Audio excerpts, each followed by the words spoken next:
एक ऐसी खबर सामने आई है जिसने पूरी दुनिया की जियोपॉलिटिक्स में हलचल मचा दी है।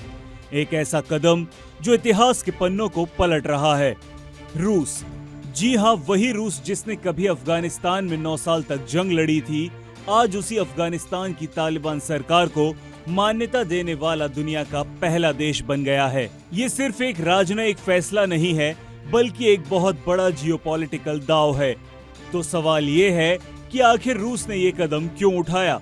इसके दुनिया के लिए, भारत के लिए और खुद अफगानिस्तान के लिए क्या मायने हैं?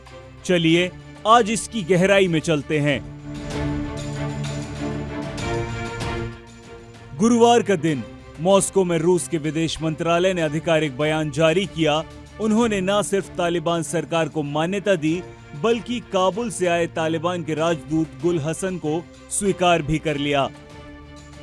रूस का कहना है कि इस मान्यता से दोनों देशों के बीच व्यापार, ऊर्जा, ट्रांसपोर्ट और कृषि जैसे क्षेत्रों में सहयोग को नई रफ्तार मिलेगी।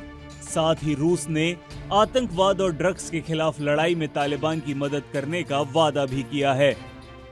तालिबान ने इस फैसले को सकारात्मक और महत्वपूर्ण बताते हुए इसका स्वागत किया है।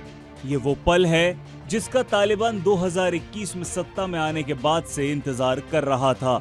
इस फैसले को समझने के लिए हमें इतिहास में झांकना होगा।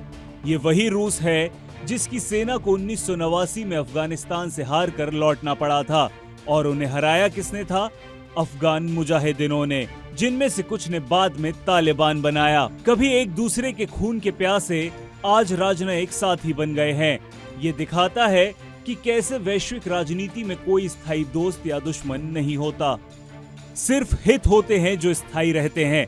रूस के लिए ये हित है मध्य एशिया में अपनी पकड़ मजबूत करना, अमेरिकी प्रभाव को कम करना और चीन के साथ मिलकर एक नया पावर ब्लॉक बनाना। रूस का ये कदम इसलिए भी बड़ा है क्योंकि अब तक दुनिया के किसी भी बड़े देश ने तालिबान को आधिकारिक सरकार नहीं माना था। हाँ, चीन और यूएई जैसे देशों के दूतावास काबुल में हैं और उन्होंने तालिबानी राजदूतों को स्वीकार भी किया है, लेकिन आधिकारिक तौर पर सरकार को मान्यता नहीं दी। यहाँ तक कि तालिबान का पुराना दुश्मन अमेरिका भी पर्दे के पीछे बातचीत कर रहा है। रिपोर्ट के मुताबिक ट्रंप के दूसरे कार्यकाल में बातचीत तेज हुई है।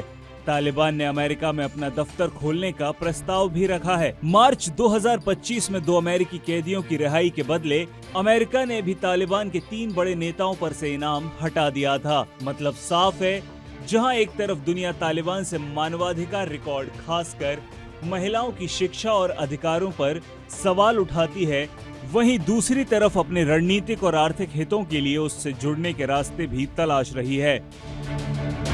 तो रूस की इस पहल का अंजाम क्या होगा?